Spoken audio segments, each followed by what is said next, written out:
Halo, assalamualaikum warahmatullahi taala wabarakatuh. Ketemu lagi di channel Indra Edu. Untuk hari ini kita akan belajar materi mata pelajaran PPKN kelas 8 bab 5. Adapun subbab materinya yaitu tentang bagian A. Ini adalah pertemuan pertama di bab 5. Sebab materinya yaitu tentang arti dan makna Sumpah Pemuda dalam perjuangan kemerdekaan Republik Indonesia. Oke, seperti biasa bagi kalian jangan lupa tekan tombol subscribe-nya, like, boleh komen, dan juga share kepada teman-temannya supaya kalian bisa menebar manfaat yang lebih banyak lagi.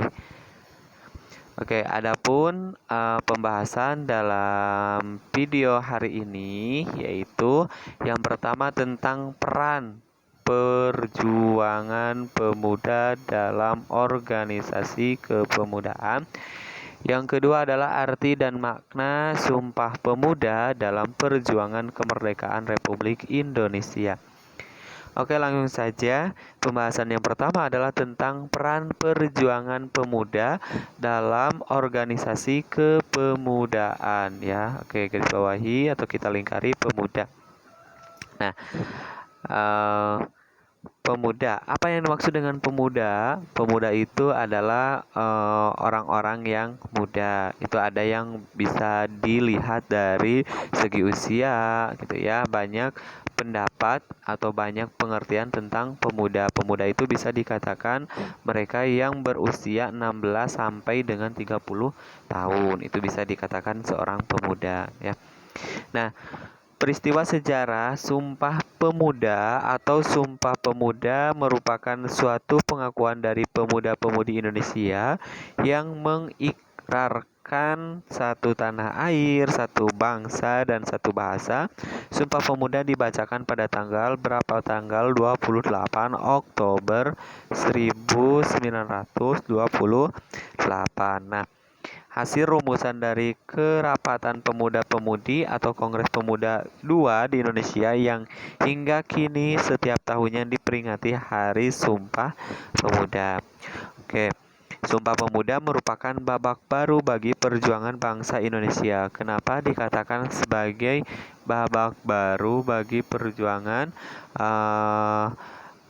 bangsa Indonesia? Yaitu karena perjuangan yang bersifat lokal karena perjuangan yang bersifat lokal kedaerahan berubah menjadi perjuangan yang bersifat nasional. Jadi dulunya itu organisasi pemuda itu masih bersifat daerah itu ya, masih bersifat lokal atau kedaerahan sehingga berubah menjadi sifat nasional. Kenapa bisa berubah menjadi sifat nasional?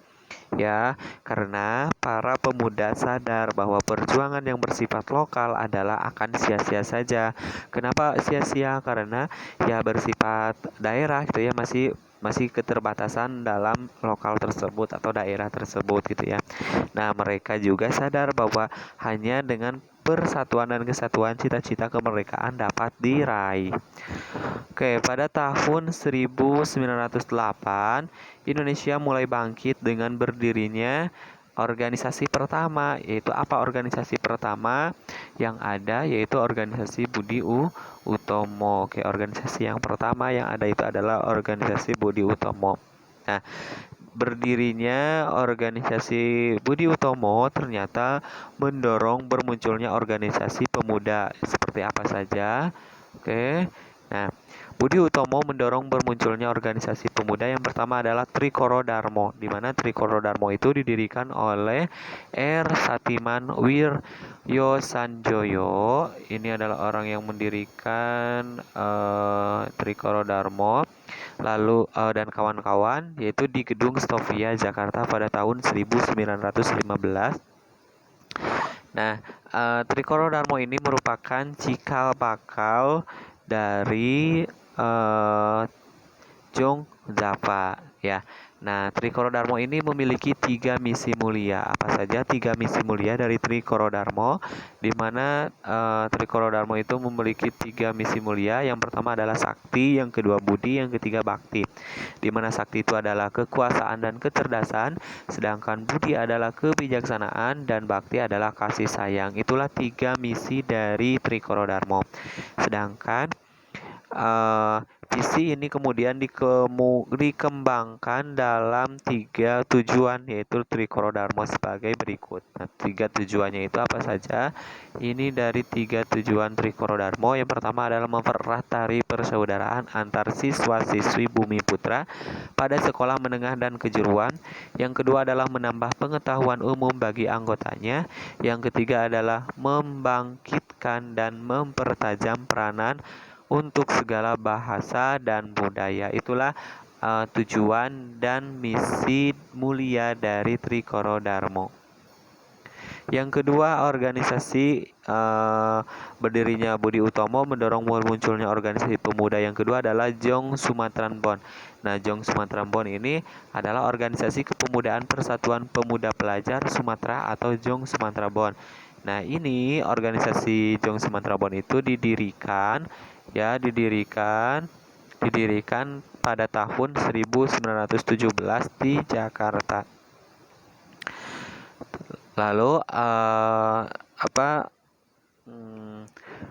Muhammad Yamin melontarkan bahwasannya dalam organisasi ini adalah anjuran agar penduduk Nusantara menggunakan bahasa Melayu sebagai bahasa pengantar persatuan. Nah, Jong Sumatera Bon ini juga melahirkan banyak tokoh besar seperti siapa saja, yaitu ada Muhammad Hatta, Muhammad Yamin, dan Bahdar Johan. Organisasi yang selanjutnya adalah Jong Ambon, Jong Minahasa, dan Jong Celebes. Nah, Jong Ambon, Jong Minahasa, dan Jong Celebes didirikan pada tahun 1918. Lalu selanjutnya antara tahun 1918 sampai dengan 1919 mendirikan Jong Minahasa dan Jong Celebes. Nah, salah satu tokoh yang lahir dari Persatuan Pemuda Minahasa yaitu Den Ratulangi. Ya, nah itulah organisasi yang lahir setelah berdirinya Budi Utomo, sehingga bermunculan organisasi pemuda seperti tadi ada Trikoro Darmo, ada Jong Sumatera Bon, dan juga Jong Ambon, Jong Minahasa, dan Jong Celebes. Nah, organisasi pemuda lainnya yang bergerak untuk mewujudkan cita-cita Indonesia merdeka yaitu adalah ada Sekar Rukun, yaitu pada tahun 1919, juga Jong Betawi 1927, Jong Batak Bon 1925, yang nantinya akan mendorong lahirnya Sumpah Pemuda, organisasi kepemudaan yang tidak berlatar belakang suku kedaerahan adalah Perhimpunan Indonesia. Jadi kalau misalkan kalian masih bingung kenapa ada Jong Sumatera Bon, terus juga ada Jong Ambon, Jong Minahasa, Jong Celebes, Trikoro Darmo itu ya, ada Sekar Rukun, ada Jong Betawi, Jong Batak Bon. Nah, itu adalah organisasi yang berlatarkan kedaerahan atau suku ya, suku Ambon atau daerah Ambon, terus juga ada daerah Betawi, ada daerah Batak, dan yang lain-lain.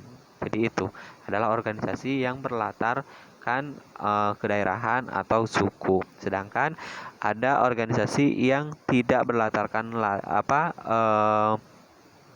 suku atau daerah, yaitu salah satunya adalah organisasi Perhimpunan Indonesia. Nah, itu adalah satu-satunya organisasi yang tidak berdasarkan latar belakang suku atau kedaerahan. Nah, pada tahun 1926, berbagai organisasi kepemudaan menyelenggarakan Kongres Pemuda 1 yang tepatnya adalah di Yogyakarta. Berikut merumuskan sebagai salah satunya adalah cita-cita Indonesia merdeka menjadi cita-cita semua pemuda Indonesia, dan semua perkumpulan pemuda berdaya upaya menggalang persatuan organisasi pemuda dalam satu wadah. Jadi isi dari Kongres Pemuda 1 atau Sidang Pemuda 1 itu ada dua, ada cita-cita Indonesia merdeka, terus juga ada perkumpulan pemuda untuk menggalang persatuan, ya, persatuan. Jadi intinya adalah yang pertama adalah cita-cita Indonesia merdeka, terus juga yang kedua adalah persatuan organisasi. Nah, Kongres Pemuda kedua atau dikenal sebagai Kongres Pemuda pada tanggal 28 Oktober 1928 dilaksanakan dalam 3 sesi di 3 tempat yang berbeda. Nah, apa saja? Yang pertama adalah pada hari Sabtu, ya. Pada hari Sabtu 27 Oktober di Gedung Katolik Jonglingen, Bonn atau KZB, yaitu membahas semangat persatuan, ya, membahas semangat persatuan, bukan perdatuan tapi persatuan. Sedangkan yang kedua adalah rapat kedua, yaitu pada hari Minggu pada tanggal 28 Oktober 1928 di Gedung Osjapa Biosof, yaitu membahas tentang masalah pendidikan, ya. Jadi kita harus tahu rapat yang pertama yaitu pada hari Sabtu tanggal 27 Oktober yaitu membahas tentang semangat persatuan. Terus juga rapat yang kedua yaitu pada hari Minggu 28 Oktober 1928 yaitu membahas tentang masalah pendidikan.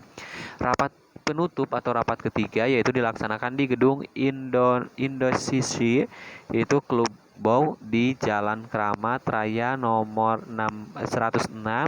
Sunario menjelaskan pentingnya nasionalisme dan demokrasi selain gerakan kepanduan. Jadi dapat kita bedakan kalau rapat yang pertama itu tentang persatuan, rapat yang kedua tentang masalah pendidikan, sedangkan rapat yang ketiga tentang nasionalisme dan demokrasi.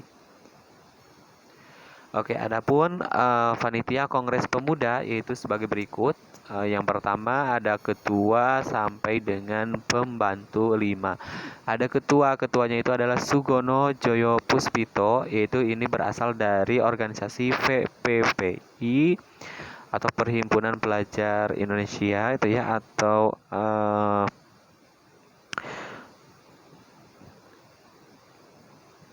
Perhimpunan Indonesia.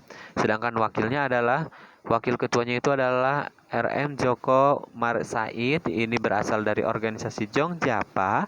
Sedangkan sekretarisnya adalah Muhammad Yamin Jong Sumatera Bon. Sedangkan yang selanjutnya adalah Bendahara Amir Sarifudin, ini berasal dari organisasi Jong Bataks Bon. Yang selanjutnya adalah pembantu 1 Johan Muhammad Jai, ini adalah berasal dari organisasi kepemudaan Jong Islamin Bon. Terus juga ada pembantu 2 yaitu Kaja Sungkana, ini berasal dari Pemuda Indonesia.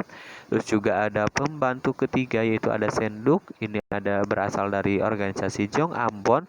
Yang pembantu yang keempat adalah Johannes Leimena, ini berasal dari organisasi Jong Ambon. Yang terakhir adalah pembantu kelima adalah Zani Sup, ini berasal dari Pemuda Kaum Betawi. Nah, itulah beberapa panitia pada Kongres Pemuda, ya, mulai dari ketua sampai dengan pembantu yang kelima. Isi dari Sumpah Pemuda hasil Kongres Pemuda kedua adalah sebagai berikut. Yang pertama adalah kami putra dan putri Indonesia mengaku bertumpah darah satu tanah air Indonesia. Yang kedua, kami putra dan putri Indonesia mengaku berbangsa yang satu, bangsa Indonesia. Yang ketiga adalah kami putra dan putri Indonesia menjunjung bahasa persatuan, bahasa Indonesia. Oke, pembahasan yang kedua yaitu tentang arti dan makna Sumpah Pemuda dalam perjuangan kemerdekaan Republik Indonesia. Nah, Sumpah Pemuda pada tanggal 28 Oktober 1928 bukan hanya menggerakkan para pemuda untuk meraih kemerdekaan, tetapi juga membahas jati diri bangsa Indonesia sebagai sebuah negara. Sumpah Pemuda telah menjadi jiwa dan semangat yang harus terus terpatri dalam hati sanubari para pemuda. Satu semangat yang dibangun atas dasar kesamaan nasib dan cita-cita yang kemudian dibungkus dengan komitmen untuk senasib sepenanggungan sebagai satu bangsa, satu tanah air yang pertama-tama ditandai dengan disepakatinya bahasa universal antar bangsa, yaitu bahasa Indonesia. Nah, arti dari kami putra dan putri Indonesia mengaku bertumpah darah satu tanah air Indonesia. Artinya adalah tanah Indonesia adalah seluruh wilayah Indonesia baik di darat maupun di lautan. Nah, Negara Kesatuan Republik Indonesia ternyata memiliki luas wilayah daratan dan lautan sebesar 5.180.053 km persegi. Wilayah yang sangat luas ini menempatkan Indonesia sebagai negara terluas ke-7 di dunia setelah Rusia, Kanada, Amerika Serikat, China, Brazil, dan Australia. Nah, tanah air Indonesia sangat indah dan kaya. Bangsa lain menyebut Indonesia sebagai jamrud khatulistiwa. Sebagai warga negara, kita sepatutnya bangga terhadap tanah air Indonesia. Kita hidup di negeri yang sangat indah ini, ya. Yang selanjutnya adalah yang kedua, kami putra dan putri Indonesia mengaku berbangsa. Yang satu, bangsa Indonesia, artinya merupakan bentuk dari paham kebangsaan. Nah, maksud dari paham kebangsaan ini disebut juga dengan rasa atau kesadaran berbangsa. Rasa kebangsaan Indonesia tumbuh dari sejarah bangsa Indonesia yang sangat panjang sekali. Berawal dari hasrat ingin bersatu penduduk yang mempunyai latar belakang yang sangat majemuk, kemudian berkembang menjadi keyakinan untuk menjadi satu bangsa yang akhirnya dideklarasikan oleh sejumlah pemuda pada saat Kongres Pemuda tanggal 28 Oktober 1928. Sedangkan yang ketiga adalah kami putra dan putri Indonesia menjunjung bahasa persatuan bahasa Indonesia. Artinya menegaskan bahwa bahasa persatuan adalah bahasa Indonesia yang memiliki peranan yang sangat menentukan dalam perkembangan kehidupan bangsa Indonesia. Nah, dalam masa perjuangan kemerdekaan, bahasa Indonesia berhasil menjadi alat komunikasi untuk membangkitkan dan menggalang semangat kebangsaan dan semangat perjuangan dalam mengantarkan rakyat Indonesia ke depan pintu gerbang kemerdekaan. Nah, kenyataan sejarah itu berarti bahwa bahasa Indonesia sebagai bahasa persatuan telah berfungsi secara efektif sebagai alat komunikasi antar suku, antar daerah, dan bahkan antar budaya. Sekian dan terima kasih, semoga bermanfaat. Jangan lupa tekan tombol subscribe, like, juga komen. Assalamualaikum warahmatullahi wabarakatuh.